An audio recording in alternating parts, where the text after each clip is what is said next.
Ram, Jai Ram, Jai Jai Ram, Om Shri Ram, Jai Ram, Jai Jai Ram, Om Shri Ram, Jai Ram, Jai Jai Ram, Om Shri Ram, Jai Ram, Jai Jai Ram, Om Shri Ram, Jai Ram, Jai Jai Ram, Om Shri Ram, Jai Ram, Jai Jai Ram, Om Shri Ram,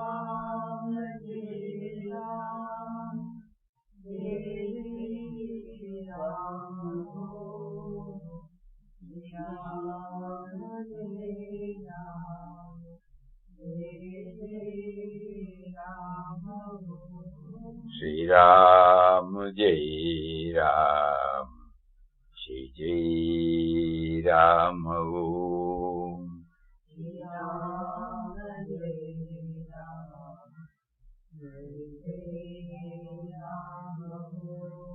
Shri Ram, Jai Ram, Jai Jai Ram, Om Shri Ram, Jai Ram, Jai Jai Ram, Shri Ram, Jai Ram, Jai Jai Ram, Om Shri Ram, Jai Ram, Shri Ram, Jai Ram, Jai Jai Ram, Om Shri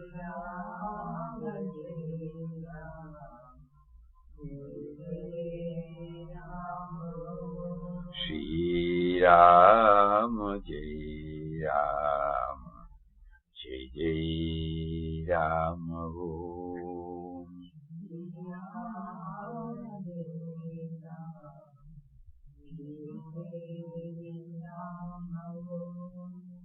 Shri Ram, Jai Ram, Jai Jai Ram, Om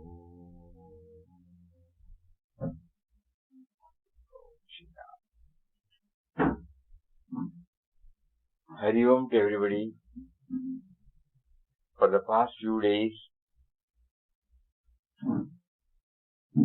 Papa has been trying to emphasize the point is that in order to enable the mind to take to inward journey,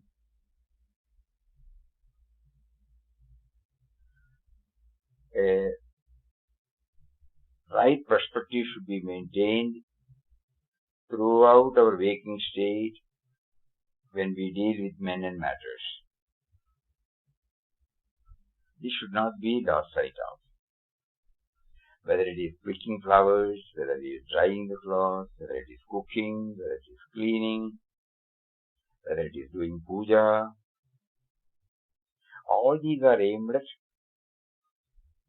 taming the mind, enabling the mind, empowering the mind to build up the needed concentration to take to inward journey.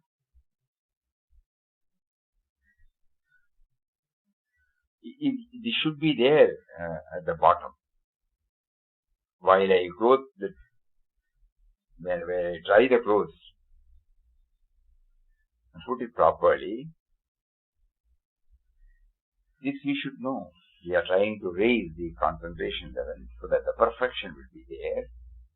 It is an offering to the Lord. I am not simply washing my clothes and drying it.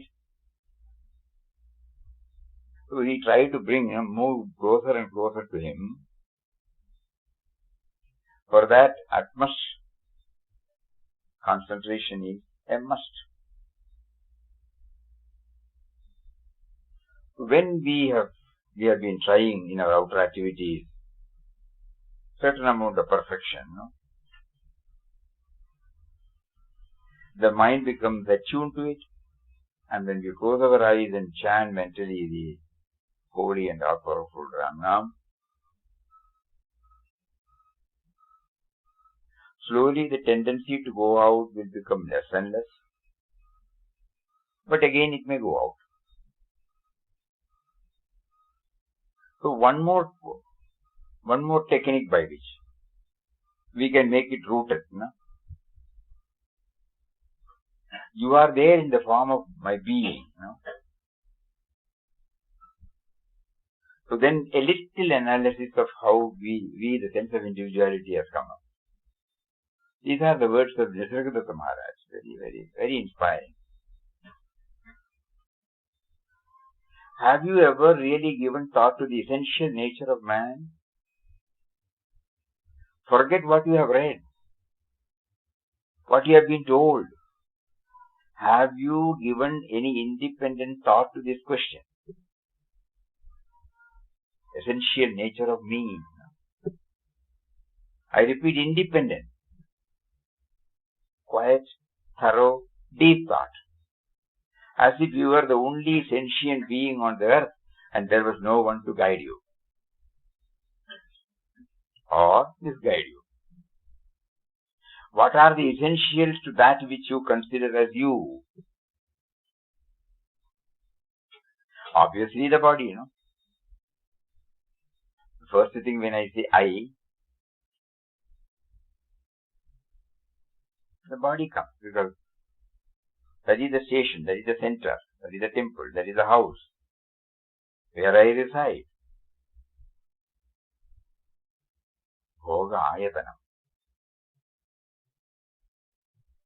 It is an ayatanam, it is a residence. So first comes only the residence. But this body that is now in its prime, healthy, strong, and was once a little drop or a speck of a chemical matter, when conception took place in your mother's womb, you try to go back. Beautiful. Think. Did you do anything to be conceived?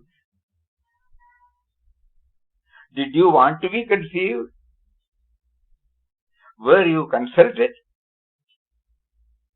You, in a person. So today's you, were you consulted? Further, and this is important, what is it that was latent in the tiny speck of matter which was conceived, that caused it to grow into a fully developed baby, with the blood, flesh, marrow, bones, first in your mother's womb, and thereafter in this world, until it is now sitting before me discussing philosophy?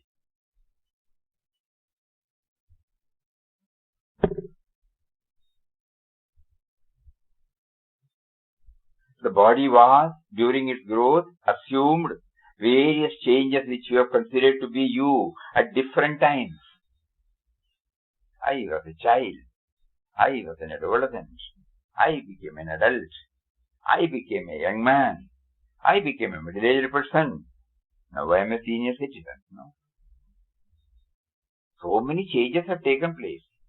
And I don't need anybody to certify. I know it now. Who knows it? The body has, during its growth, assumed various images which you have considered to be you at different times. But no single image has remained with you constantly. And yet, there is something which has indeed remained without any change. The beingness.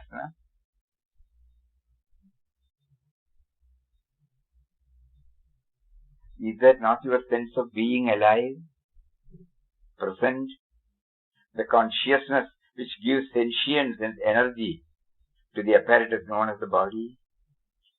This consciousness is given various names: beingness, I amness, self, Atma, etc. And all other names like Maya, God, lover. The world exists for you only if this consciousness is there. If you are not conscious, as in deep sleep, can the world exist for you? Now you get some idea. What is it that makes you instinctively think of yourself as you? This composite of the physical body, the life force, which is the active principle, and consciousness, which enables the physical senses to cognize things.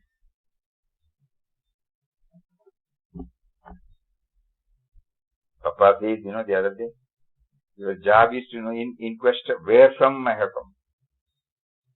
Go to the source of you as well as the world. If I have to take this inward journey, the mind has to become totally one-pointed. If it has to become one-pointed, all my other activities should enable me, aid me, help me to develop this one-pointedness. So in all our activities, we have been asked to bring in this dimension. So yesterday when we were reading the diary of an aspirant, finally we arrived at what? He was complaining that the mind still refuses to get stabilized in meditation. So he said, Satsang said, from tomorrow you will get real meditation, even without sitting for meditation.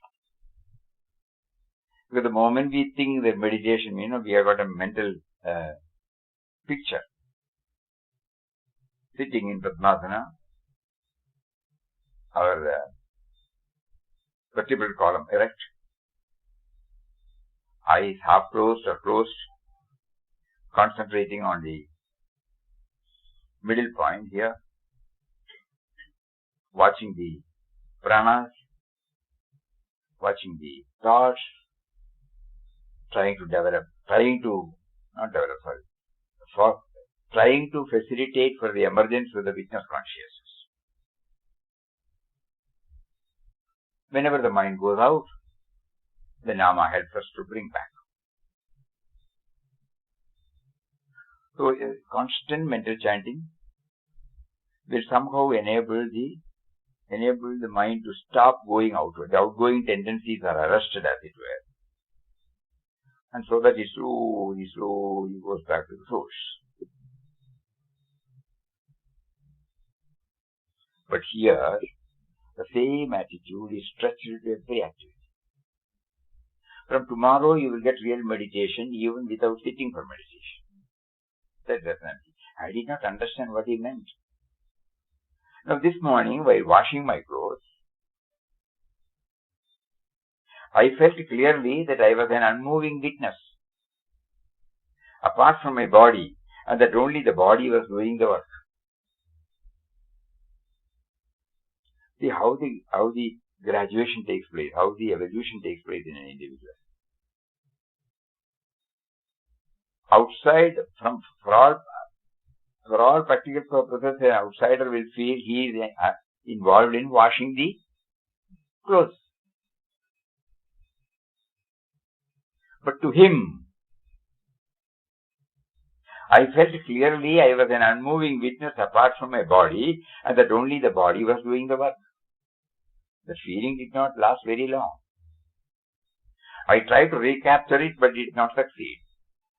My mind had felt pervaded by the same mild illumination as when I had good meditation. I asked Satsang about it. This is what I told you last night. If one repeats one's mantra always, tries to keep one's mind detached from one's work. Ramana Bhavan said,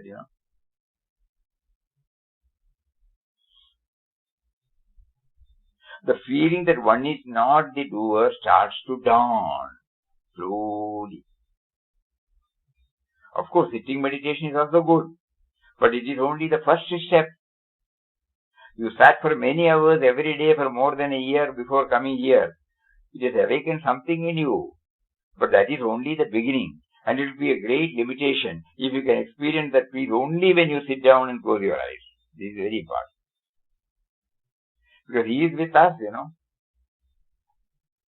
He is with us. Whether we are sitting for meditation, or whether we are involved in vegetable cutting, or we are taking bath, or we are walking,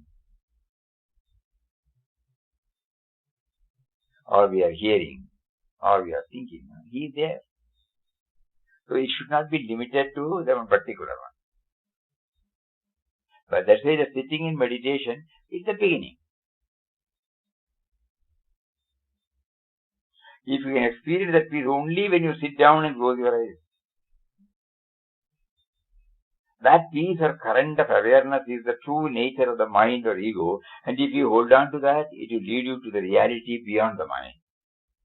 If you mold your mind according to the advice of saints, the current will gain strength and duration becomes continuous. It will get deeper, deeper, deeper until no thought remains and you go beyond.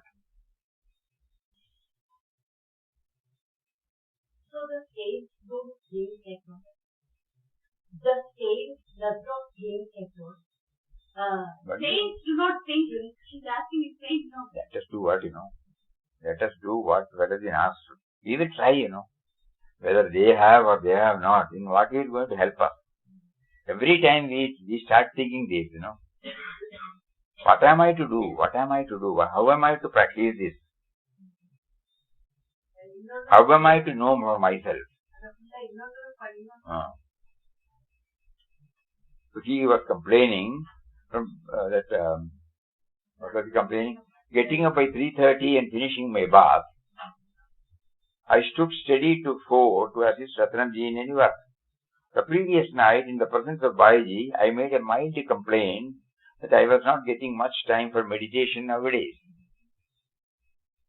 Even if I sat for meditation, I would fall asleep due to what I thought was probably exertion during the rest of the day and night. I did not know that at a certain stage of meditation, the inherent dullness of the mind manifests as sleep or drowsiness. Ratnamji and Baiji looked at each other and then laughed. From tomorrow, you will get real meditation even without sitting for meditation, said Ratnamji. I did not understand what he meant. Now, this morning,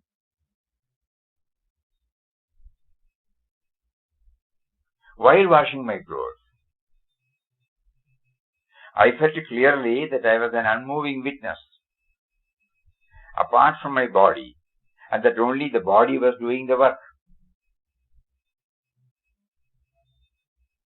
The feeling did not last very long. I tried to recapture it but did not succeed. My mind had felt pervaded by the same mild illumination.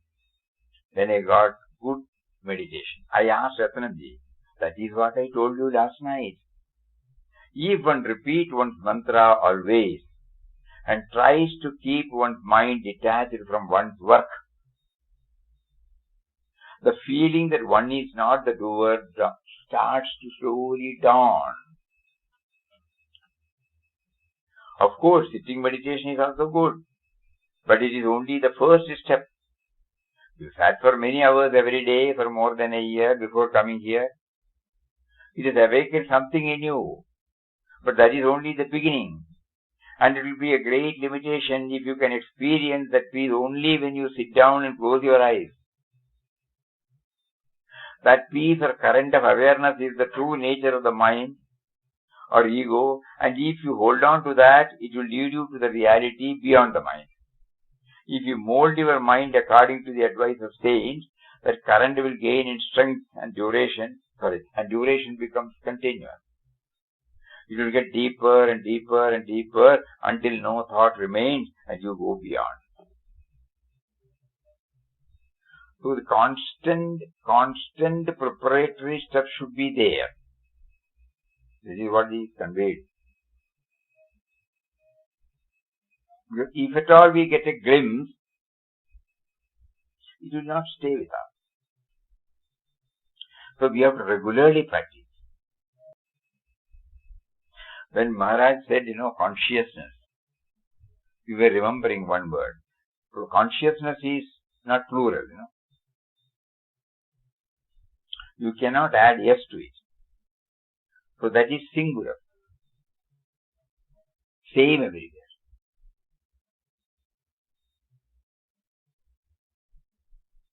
So ultimately, from all these, body, mind, intellect, equipment, we try to go within. The mind is sharpened, mind is focused, and the Nama puts the fence. And Nama enables us to have a glimpse of our original nature. And then we come back to the sense of individuality. Then we develop a harmonious relationship with the indwelling power and the sense of individuality. Ratnamji went for a bath and I followed him with a towel. He stood out by the well in the cold morning breeze, drawing water and pouring it over his head again and again. I asked him why it was necessary for him to take a cold bath in the cold air at this age and stage of spirituality. He said it was primarily to set a good example for others to follow. I asked him who were the others. I was the only person there. Are not you enough? By bathing like this, one becomes indifferent to the pleasures and pains of the body. Then only it will be possible to fix your mind on the internal current.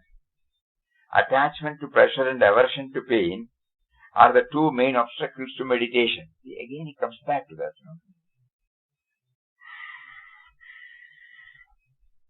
Attachment to pleasure, aversion to pain are the two main obstacles to meditation. If one simply waits for pleasure and pain to come in order to practice indifference, one will have to wait a long time. The scriptures say that we should start the day with a cold bath, preferably with well water. The dullness of sleep which pervades the nervous system will be removed and the mind will feel fresh and alert. This force does not apply to sick persons, but we are not so old or sick that we cannot observe this rule. Though it may not be strictly necessary for me, if I don't do it, you will think it is not necessary for you. By not doing it, you will deprive yourself of the benefit of such a practice. I was surprised and a bit moved at his sincerity to teach me how to purify mind, even though it meant putting himself to inconvenience. I knew that he had rheumatism in his knees, because when they were aching, I had brought hot water for him to bathe with when I was staying in the ashram. Now he disregarded his own poor health just to set an example for me to follow. I asked him why he should take this trouble for my sake. Do I want or expect anything from you? He said. Of course not. But I feel that Ramana had entrusted you to my care to show you the way to self-realization. And I know that you also feel the same. When such is the case, what is my duty? Having been entrusted with a work by one guru, should not one do full justice to it, even if it means suffering or even death? If complete dedication to one's God-given duty is not there, what progress one can expect either in worldly or spiritual life? This particular word. If complete dedication to one's God-given duty is not there, complete dedication to everything is God-given, What progress one can expect either in worldly or spiritual life? One must control the mind, make it calm and fully concentrated in order to see the reality shining within oneself. Total dedication to this task is necessary. One cannot go one step forward and 3 steps backward all the time. If we are insincere in even one action, that insincerity will become a habit and pervade all our actions.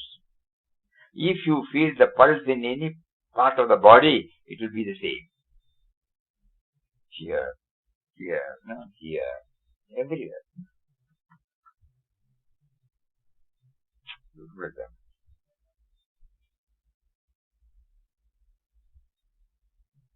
It is very hard to improve and mold the mind. Thus one must be fully dedicated in whatever one does, so that one's spiritual practice will be done perfectly. This is the ultimate message to us. In order to bring this, all these details have been brought right from washing the clothes, puja, cooking, vegetables. One must be fully dedicated in whatever one does, so that one's spiritual practice will be done perfectly. In fact, perfection in action is itself a most powerful practice for concentrating the mind. In fact, perfection in action is itself a most powerful practice for concentrating the mind. If I somehow can instill spirituality in you, as my Guru did for me, ceaselessly showing a good example, then if it is God's will, you will be able to do the same for someone else. Even otherwise, it will be useful for your own liberation.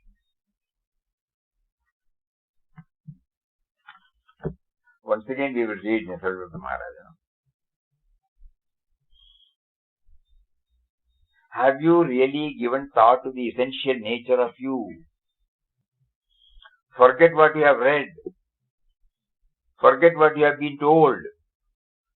Have you given any independent thought to this question? I repeat, independent, quiet, thorough, deep.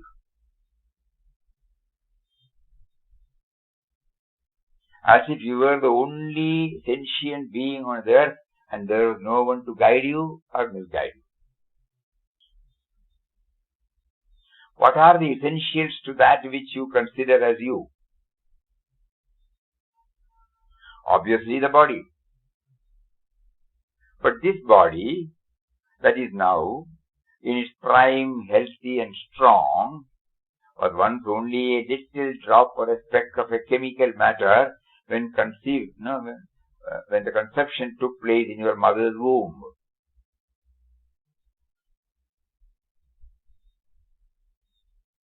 This journey hardly we remember, hardly. Even when our intellect starts functioning, many of us you don't go back to our nature. Meditation should ultimately enable us to know our real being. This is the message given. Think. Did you do anything to be so conceived? When we arrogate that we are doing so many things, we can do so many things, we have these so many things, that arrogating sense of individuality, did it do anything for its conception?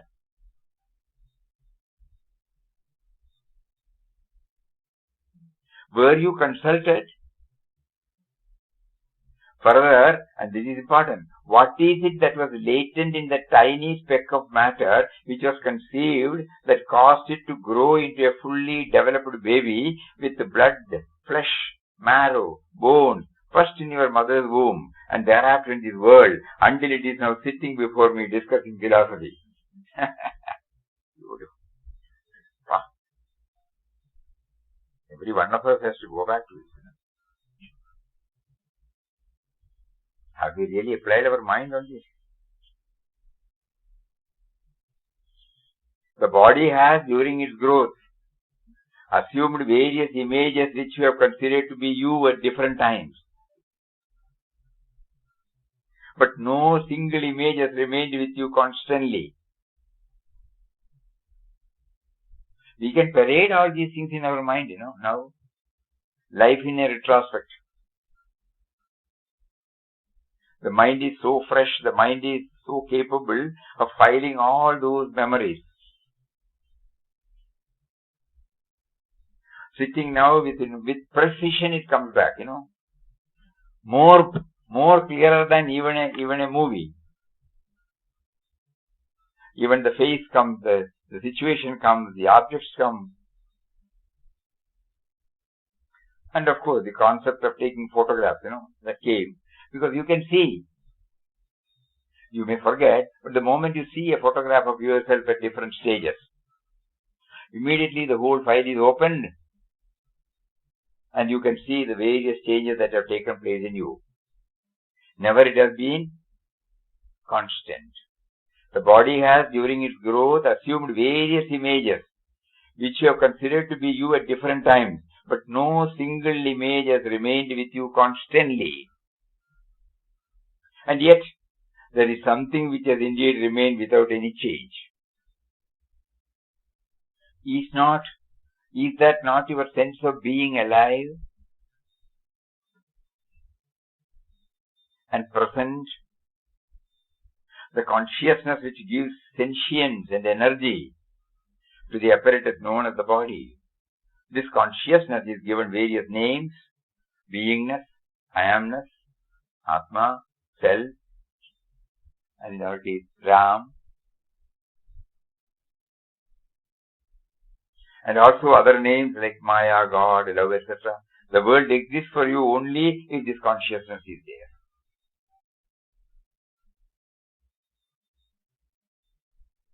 It has been named as the mysterious power. Now, do you get some idea of what it is that makes you instinctively think of yourself as you? This composite of physical body, life force, prana, which is the active principle, and consciousness, which enables the physical sense to cognize things. What you appear to be is the outer body. What you are is consciousness.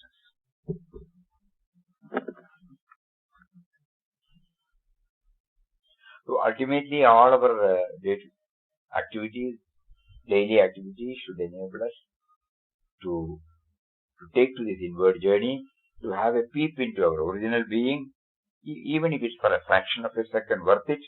Then slowly, when we start enjoying it,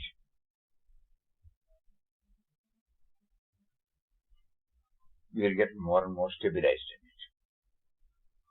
it. This is what our Mahatmas keep on promising us based upon their own experience and revelations.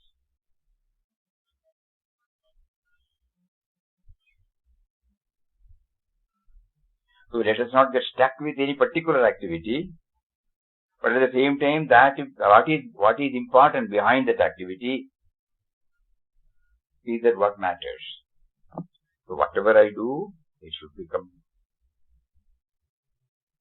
as perfect as possible. Purpose is to train the mind. Otherwise, the same habit will be there when we try to go inward. We people who have been coming to ashram can easily get this idea when we enter into Pujya Mataji's room. Every time it was there, exactly like this. Nothing in a disorderly way.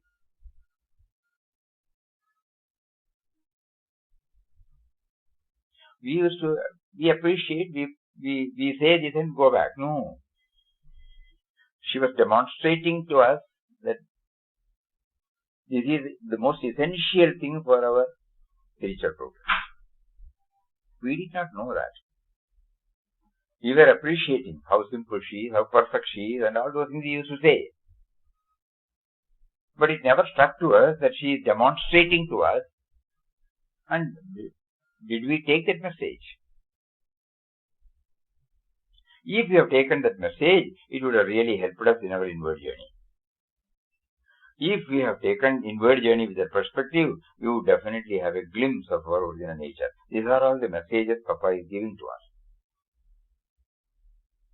through this wonderful journey, the diary of an aspirant. This is culled out from the book on the road to freedom. This was written by Swami Paramatmananda. This diary, it appears in that book. It has been culled out. So many are there. But again, let us not get stuck to a book. Let us try to get the essence out of it. And put it into practice. We may fail, we may forget, we may fail, we may forget, we may fail, we may forget. But one day we will get. Anything that we do, we try to bring in this dimension. The tangible gain is that even while doing apparently a worldly, mundane activity at home or in the office or with friends, we are trying to dedicate, Nobody will know it. It's purely a mental activity. Because it is dedicated to him, we try to bring it as perfectly as possible. In Papa's words, never in a slipshod, irregular, clumsy, half-hearted way. Whatever we do. And when we do everything with an orderliness, we will find, we are happy. Others also will be happy in seeing our room, in seeing our things.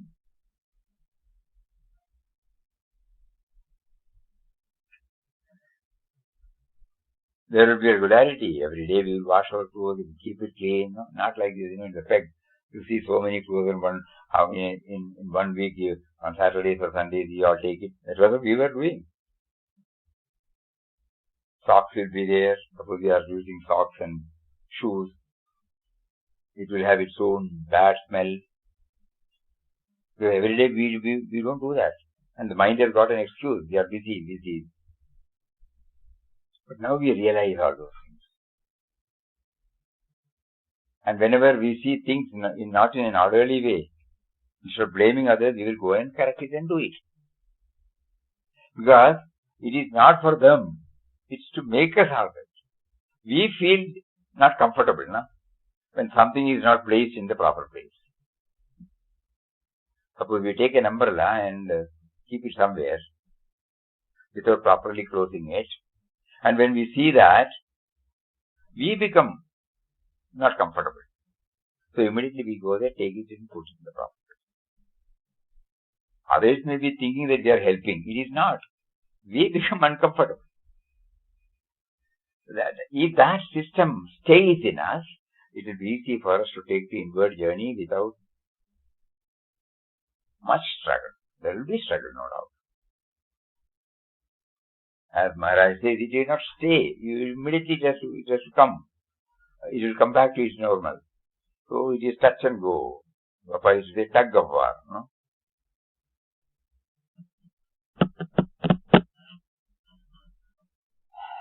So in what all ways Papa is trying to take us, towards him.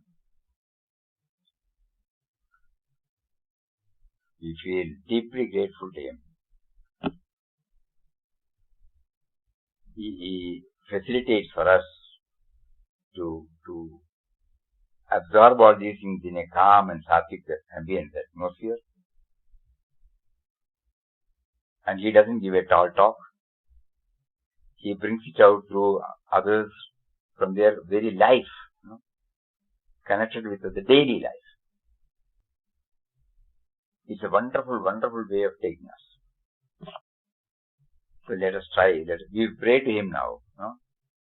Please enable me to bring in this dimension in everything that I do. And that itself is meditation. And with such a mind, when we also exclusively try to go within, it will become easier.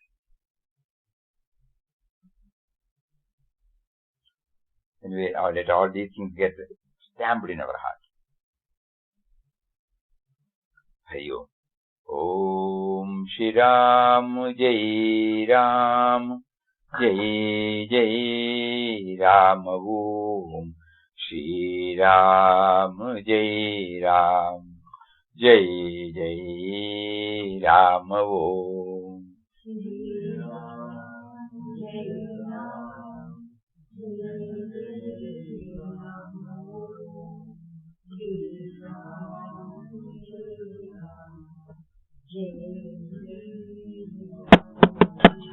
Shri Ram Jai Ram Jai Jai Ram Om Shri Ram Jai Ram Jai Jai Ram Om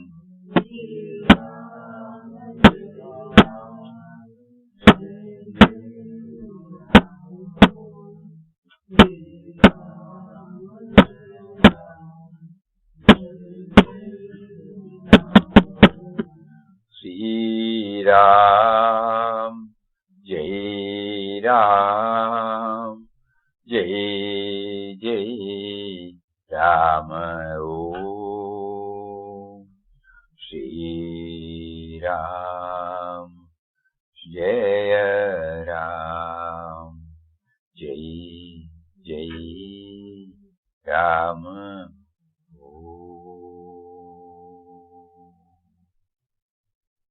Om Om Shri Ram, Jai Ram, Jai Jai Ram. Hari Om.